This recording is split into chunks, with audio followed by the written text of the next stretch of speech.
tardes a todos. En nombre del Centro Cultural de la Cooperación Floreal Gorini, de su Departamento de Literatura y Sociedad y de nuestra directora Susana Chela, le damos la bienvenida a un nuevo encuentro del ciclo Hablar de Literatura, un ciclo que cuenta ya con más de 10 años de realización y donde nos juntamos para discutir, charlar aspectos que tienen que ver con la literatura argentina contemporánea. Y en esta ocasión nos acompaña Matías Mora y Alberto Cisneros para hablar de un libro, ¿no? La concreción de un libro extraño, si se quiere, un libro olvidado, un libro que lo han querido silenciar y que nos parecía propicio estar hoy para charlar de él. Por eso lo hemos invitado a Matías que nos acompañe, y Alberto como editor de Barnacle. Este libro es editado por Barnacle, para que nos cuenten un poco, para entre los tres charlar un poco de esto que hoy nos convoca. Me estoy refiriendo a la Constitución de la Nación Argentina, promulgada en el año 1949. Bueno, Alberto, te paso la palabra. Bueno, gracias Lucas, gracias a todos por acompañarnos. La verdad es que bueno, es un libro, nosotros decimos un libro, en realidad es una ley. La Carta Magna, y ha pasado completamente, digamos, a estar en el olvido durante muchos años. Uno escuchaba casi de manera mítica algunos enunciados que había, algunos postulados que había en esa carta, y decidimos publicarla justamente ahora que el neoliberalismo está tratando de barrer los pocos elementos que persistían de aquellas conquistas que generó el peronismo. No hace mucho leí en una red social algo muy similar que se había dicho en el año 55. En el año 55 un milico real dijo que hacían ese golpe para que el hijo del barrendero muera barrendero, que esa era una de las premisas por las cuales se había derrocado a un gobierno constitucional. Y no hace mucho he leído en las redes sociales a uno de los filósofos contemporáneos del actual gobierno que escribió esto: falleció el sueño de los hijos de los peones, a buscarse un sueño de ser los médicos de los hijos de los peones, a buscarse otro sueño, firmado por el Gordo Dan. Esa correlación histórica entre esos dos enunciados marca también una cierta tensión que me parece que hoy vamos a poder hablar respecto de algunos elementos que son los que la generan, algunas situaciones. Yo me quiero retrotraer al año 1826. En el año 1826 se entregaron 7 millones de hectáreas a 365 personas. El problema de la tierra, o la ausencia de posesión de la tierra de la gran mayoría, es una de las grandes claves de irritación que ha generado el peronismo y que están postuladas en este libro, porque este libro toma posición respecto de ello. Por ejemplo, el carácter de los recursos naturales, el carácter de los servicios públicos, la posibilidad de una reforma agraria. Todos esos enunciados terminaron, digamos, contaminando el clima político de entonces. Pero no, hoy estamos en el año 2026. Sin embargo, esas mismas situaciones vuelven a aflorar. Es como si estuviéramos en 1926. Es como si estuviéramos en 1926 y persisten. Yo la primera vez que tuve noticias de Matías fue en virtud de los llamados Reels en la red social de Instagram. Y él hablaba de su experiencia previa a estudiar y a recibirse, de las condiciones materiales en las que tuvo que desarrollar su instancia de estudiante. Me sentí reflejado profundamente en esas cuestiones con Matías, y siempre recuerdo haber leído, ya siendo un muchacho, cuando uno era joven y prometedor, haber leído en las memorias de General Paz un detalle respecto del agua. El general Paz, en el tomo segundo, cuenta que cuando Sarmiento se aloja en el palacio de Urquiza, Urquiza hace poner un grifo para que este hombre no tenga que ir hasta el baño para servirse agua en la noche. Y yo pensaba que en el lugar en el que nací, en el territorio bonaerense, en La Matanza, la red de agua potable llegó en el año 2006. Entonces estamos hablando también otra vez de ese arco enorme histórico de tensiones irregulares respecto de la materialidad y de la presencia del Estado. Sin ir más lejos, he nacido en la propia casa sin ninguna asistencia estatal, o sea, nací propiamente en las casas. Eso era algo usual en la época. Muy bien, Matías. ¿Qué vemos hoy de este esquema sociopolítico faltante, de estas carencias que se vinculen con la Constitución y con nuestra realidad más concreta? Porque también estamos hablando de la sanción de una Constitución y estamos hablando de dirigencia. Dirigencia que sancionó y que tomó una decisión, y también estamos hablando de una actualidad en donde por esa dirigencia las sanciones o la participación es un tanto ambiguo, vamos a decirlo así. Ahí se me escucha bien. Bueno, si me permitís, Alberto, primero agradecerle la invitación, agradecerle a ustedes por hacer el esfuerzo y estar acá, y agradecerle a María también que no pudo venir, pero bueno, fue la que me convocó, así que un agradecimiento para ella también. Si me permitís, me gustaría por ahí presentarme un poquito más, simplemente... lo presentamos. No, por ahí un poquito para que sepan desde dónde hablo también, y por qué pienso lo que pienso, digamos, y un poco cuál es el espíritu de hoy la invitación.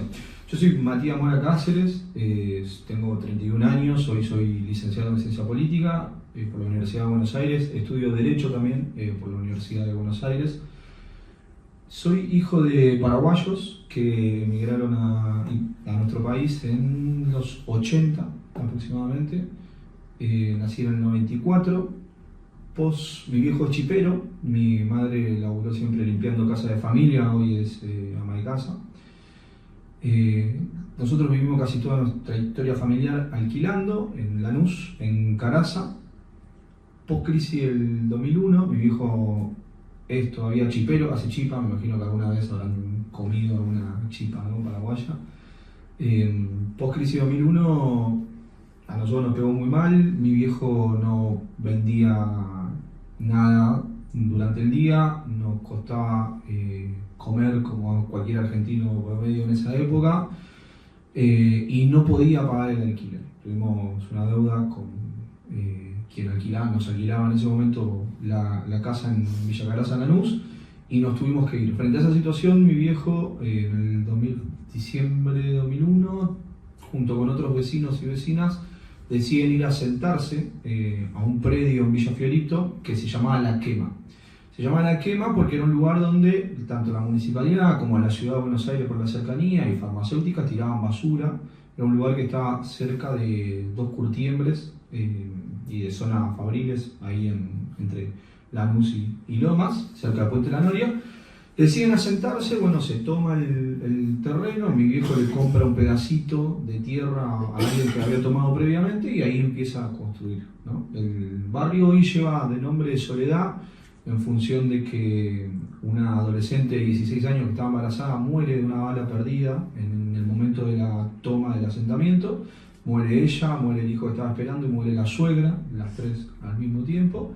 El barrio, bueno, se logra asentar en función de esa situación, lleva, como le decía, el nombre de Soledad, y a partir de ahí el barrio crece, se asienta, se institucionaliza, se reconoce por parte de la municipalidad, y comienza nuestro proceso. Yo me mudo en 2003, tenía creo que 8 años, estaba en segundo o tercer grado, y comienzo la historia que más recuerdo, digamos, ¿no? Yo con una edad de 8, 9, 10 añitos.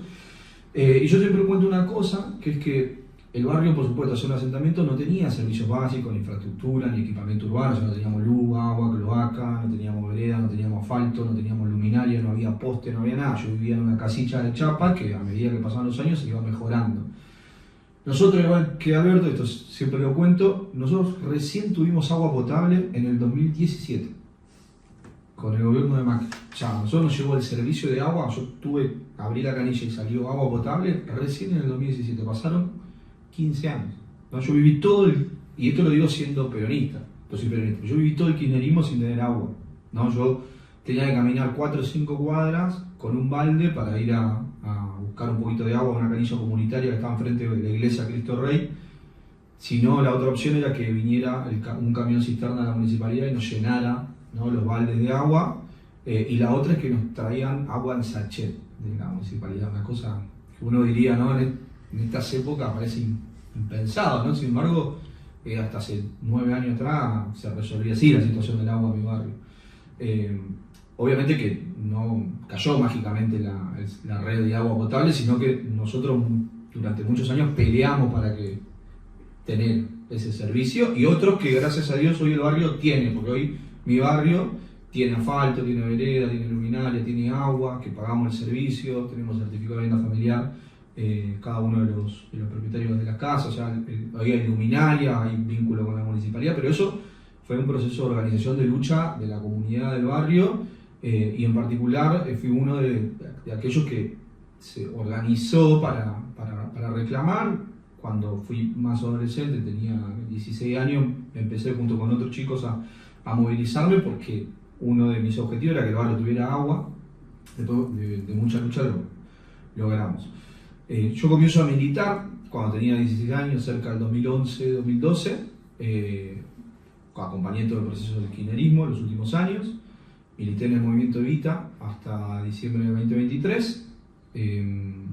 Después, hoy tenemos una agrupación política que se llama La Patria Vencerá, es una organización más chica con un grupo de compañeros y compañeras de Lomas y de otros distritos y de otras provincias.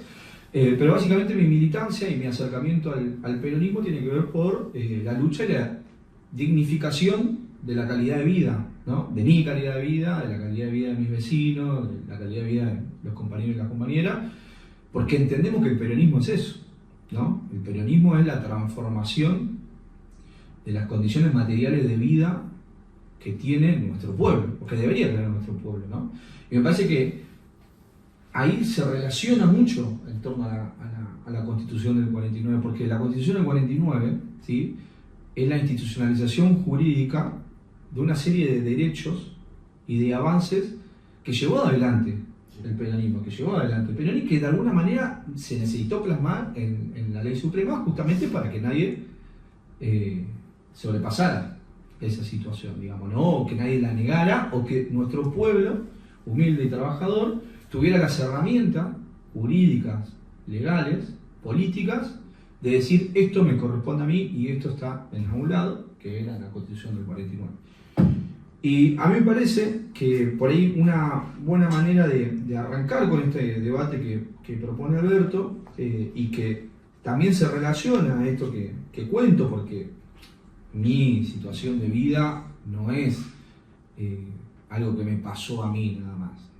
No es un desastre natural. Claro, es una consecuencia de un modelo político, de un modelo social, de un modelo histórico que nos vienen proponiendo hace muchos años en nuestro país, que el peronismo logró revertir durante una etapa, pero que lamentablemente del 55 en adelante, desde el primer golpe a Perón, volvieron a instaurar, ¿no? En el 55, recién hablábamos de los golpes que tuvimos, 62, 66, en el 76 logran instalarlo definitivamente, en los 90 se profundiza, explota en el 2001, recuperamos en el 2003 un poco las riendas, sin embargo no se pudo resolver los problemas estructurales de nuestro país, 2015 vuelven con todo, ¿no?, a avanzar sobre los sectores trabajadores y los derechos adquiridos de nuestro pueblo. Y en función de eso, de que es una consecuencia de un modelo, porque es una discusión que es política, que como decía, no es una cuestión que pasó solo a mí, digo, por poner un ejemplo, en Argentina el 10% de la población no tiene servicios básicos. Acá en nuestro país hay cerca de 5 millones de personas que no acceden a agua potable, a luz eléctrica, a cloacas, a una vivienda de material. El 10% de la población de nuestro país.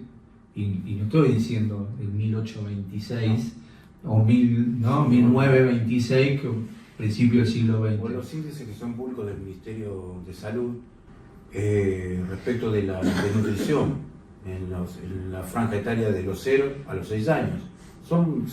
Es información que es pública y están registrados, si queremos tomar desde el 83 hacia acá, no ha disminuido, lo cual es sumamente llamativo, que esos índices permanezcan con variables que o se acrecentan o se mantienen en la misma cantidad de porcentual, digamos. Sí, o que haya también 6 millones de argentinos y argentinas que viven en promedio 11 años menos por las condiciones materiales de vida, que son estas que mencionábamos. O sea, en nuestro país hay un estudio que indica que cerca del 10% de la población vive 11 años menos que el resto, porque viven en condiciones de desigualdad o de marginalidad. Entonces, y esto incluso con gobiernos que podemos decir que son nacionales y populares, que hemos tenido, digamos, ¿no? Tuvimos el gobierno de Néstor, el gobierno de Cristina 2 veces, el gobierno de Alberto en esta última etapa, y sin embargo no se ha logrado revertir.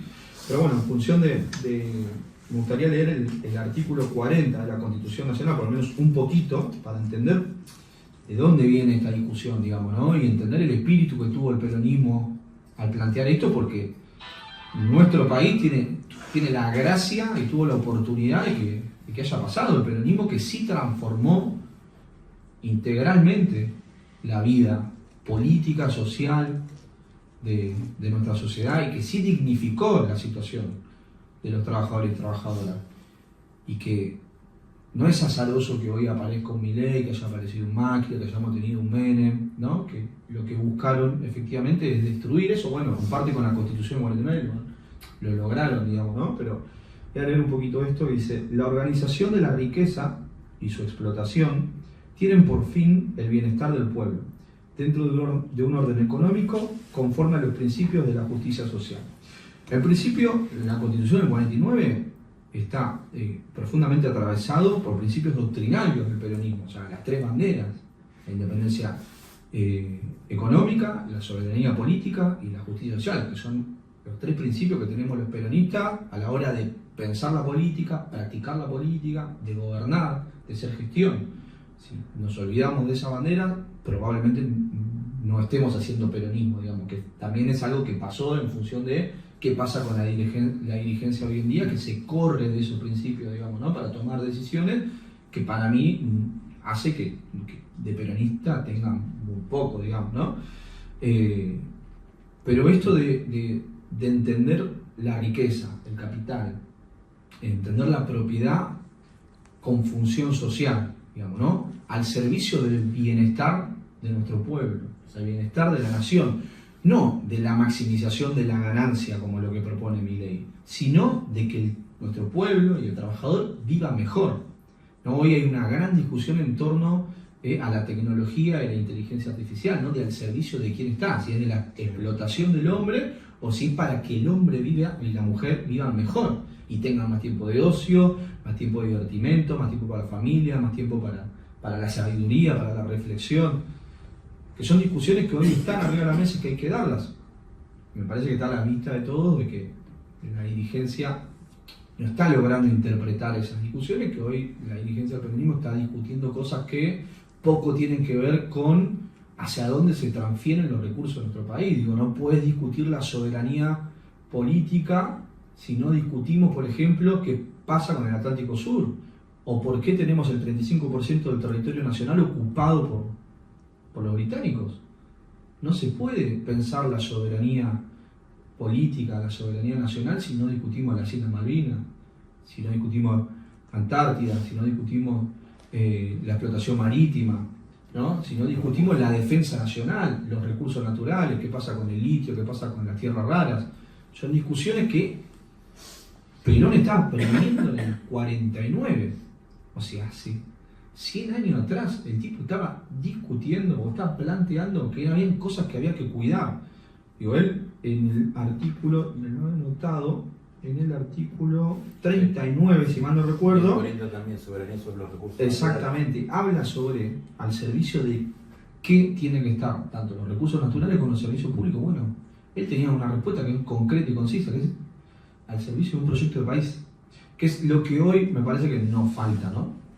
Bueno, yo creo que en parte de lo que estábamos hablando un poco de los porqué de invertir, digamos, el exiguo capital del que dispone Barnacle para imprimir este libro, es básicamente eso, ver que hay en esta Constitución algunos elementos que nos pueden servir para orientarnos un poco, recuperar un poco de ese andamiaje que se ha perdido respecto de cuál es el destino, digamos, que queremos para nuestra patria, para nuestros hijos, nuestra familia, desde qué perspectiva, independientemente de que esta ha sido que estuvo vigente la Constitución, después fue derogada, que hay dos puntos que me interesan a mí de por qué la publicamos. Eso me lo preguntaban peronistas, no sé cómo llamarlo, peronistas de pura cepa, vamos a decirlo. Y yo decía, bueno, primero porque no la publica ningún peronista, porque yo no he visto que ninguna editorial con capitales peronistas o que se diga peronista haya publicado la Constitución del 49, salvo cuando hubo una edición gubernamental. Y segundo, porque es una Constitución que ha sido silenciada y desaparecida prácticamente dentro del ámbito de la discusión leguleya. Hay muchos estudios sobre la Constitución del 49, en la reforma del 94 no fue tenida en cuenta, son detalles técnicos, porque no se presentó el radicalismo, ya de antemano resignó su participación, entonces no está firmado por todos los congresales, y esa fue el artilugio para no convocarla en la reforma del 94, con mayoría del peronismo. Entonces yo digo, bueno, hay un montón de aspectos que tienen que ver con los recursos naturales, con los servicios públicos, con la ancianidad, con la infancia, que hoy están tan en riesgo, absolutamente vulnerados, que creo que me amerita, digamos, hacer foco un poco sobre este texto. Más allá de las cuestiones que yo en la advertencia al lector las pongo, que se le pueden cuestionar al texto, más allá de que tiene varios puntos que pueden ser discutibles, digamos, no está previsto el derecho a vuelo, por ejemplo, por nombrar uno, hay sí un montón de situaciones que aún hoy nos siguen interpelando, y yo las pienso en función de esas cuestiones concretas que ocurrieron con posterioridad a la concreción de la Constitución, porque lo que vino después, digamos, cuando el coronel, creo que era Real, dice esa barbaridad de que hicimos este golpe para que el hijo del barrendero muera barrendero, bueno, eso ha sido una persistencia en la historia argentina. Acá estamos 3 hijos de obreros que no estaba previsto que ocurriera, que estuviéramos hoy acá, ni que tuviéramos estudio, ni que ocurriéramos a la universidad, ni que publicáramos libros, ni nada de eso. Eso no estaba previsto. Eso no estaba previsto dentro de una estructura sociocultural del país. Bueno, nuestra venganza ha sido sobrevivir. Y en parte es un poco que cuando yo lo escucho a Matías, que yo la primera vez que me comuniqué con él, le digo, vos expresás de manera fehaciente lo que yo quisiera decir en esos términos teóricos, sin recurrir a los galos que son tan afines del último peronismo, que recurren a pensadores franceses para entender qué es lo que pasa en Fiorito, por ejemplo. Entonces ahí sí van a estar muy errados. Que creo que es lo que pasa, creo que es la gran desconexión, buscar esas referencialidades para tratar de entender, bueno, por qué sube el kilo de pan, digamos, ¿no? O por qué no se ha optado por ninguna de las propuestas que eran nacionales y populares. Yo creo que en realidad no es que ha ganado Milei, simplemente es que no se ha optado por las otras, por la propuesta de un gobierno de regambre popular, y porque no se ha logrado tener en cuenta algunos de estos aspectos que estaban acá, que eran directamente nucleares respecto de favorecer a la mayoría de las personas, la mayor cantidad de personas posible, de argentinos, vamos a decirlos así, que argentinos también es una información sobre la que se nos ha dado bastante mala información de qué implica ser argentino, pero vamos a tomarlo como que es algo que todos entendemos y que estaba previsto, y que en este texto se tenía en cuenta, porque tener en cuenta a los niños, tener en cuenta a los ancianos, que son hoy los más vulnerados, hace prácticamente 100 años, prever esas cuestiones, los recursos naturales, bueno, ¿por qué no tenemos un poco en ese texto también para después formular una propuesta, que es un poco lo que vos decías que no vemos hoy? No, porque nadie pide que se pongan a leer la Constitución, pero sí a pensar en esos temas. No, sí, efectivamente me parece que hay un gran problema de la política en general, del peronismo en particular, es que está disociada de la realidad que vivimos, ¿no? Todos y todas. Sobre todo por algo en lo que Milei sí tenía razón, digamos, ¿no? De que en la política se generó una casta. Cuando digo política no me refiero al militante, nosotros poco tenemos que ver con la casta política, digamos, ¿no? Pero si no es parte de la dirigencia, generó un distanciamiento muy importante de lo que pasa en la realidad cotidiana. Digo, ustedes acá se toman el subte, se toman el colectivo, se toman el tren, saben el precio de la yerba, de la leche, de los fideos, del pan. Ha pasado más de una vez que le preguntás a un legislador, a un ministro, a un secretario, cuánto sale algo en el supermercado y no te saben responder porque no compran, digamos, no tienen contacto con esa cotidianeidad que sí tenemos nosotros. Ahora, vos cuando perdés ese contacto con la realidad, cuando vos no sabés lo que pasa en la calle, cuando vos no vivís el miedo de caminar 5 cuadras sin luz porque no hay luminaria para tomarte el colectivo y que en la parada del colectivo tenés que esperar 45 minutos que llegue porque la frecuencia del bondi es mala y que te subís al colectivo y el colectivo va haciendo zumba porque está todo bacheado la calle y que encima cuando llegás a la escuela a dejar al pibe no hay clase porque los docentes cobran 3 pesos y te tenés que volver al pibe y no te puedes ir a laburar porque tenés que quedarte a cuidar a tu hijo. Cuando vos perdés el contacto con todo eso, la realidad es que poco vas a poder representar o expresar en lo que pasa, ¿no? en nuestro pueblo, en la sociedad. Y ese descontento, esa bronca, ese desgano, a veces hasta esa violencia, porque hasta a nosotros nos debe pasar que escuchamos a ciertos dirigentes y no podés estar diciendo eso, pedazo de imbécil, y eso lo encarnó este tipo, ¿no? Incluso robándonos a nosotros esa rebeldía, ¿no? Porque el peronismo es quien se rebela contra la casta política. ¿Y quién es la casta política? Bueno, la oligarquía, los terratenientes, ¿no? Los grandes empresarios que viven a costa del sudor de los trabajadores. Y estos tipos de alguna manera se apropiaron de eso. Incluso ya había pasado con Macri que se habían apropiado de esta idea de cambio, ¿no? De la modificación. ¿Dónde hay más cambio que en el peronismo? Que viene a revertir totalmente una situación de desigualdad que vivía nuestro pueblo. Bueno, el gran desafío que tenemos es ver cómo volvemos a apropiarnos de esas ideas que son originarias del peronismo, que son propias del peronismo, que no es más que la connotación política de la idiosincrasia criolla que tenemos, digamos, ¿no? Es como los criollos se transforman en política, eso es el peronismo. Nosotros tenemos ese desafío. Es complicado, es complejo. En lo personal considero que hay un límite muy grande de esta generación política que hoy conduce al peronismo, que nos ha llevado al fracaso, que nos ha llevado a derrotas constantes cada 2 años, cada 4 años, y que es completamente responsable del surgimiento de este energúmeno que hoy gobierna este país y que las consecuencias del gobierno de Milei son desastrosas y la vamos a ver a mediano plazo porque el daño es inconmensurable. ¿Sí? Me parece que no se termina de dimensionar el nivel de conflicto que vamos a tener. Y en ese no dimensionamiento, porque me parece a mí que hay una suerte de statu quo en la dirigencia que no les molesta si gobierna 4 años más, y no les cambia nada. Si él va a ser diputado, si no es diputado va a ser ministro, si no es ministro es secretario, si no es él es la señora, si no es la señora es el hijo, a ellos no les cambia nada. Los que la padecemos somos los trabajadores, son los jubilados, son los estudiantes, ¿no? Son los enfermos, opcionales, todos lo padecemos.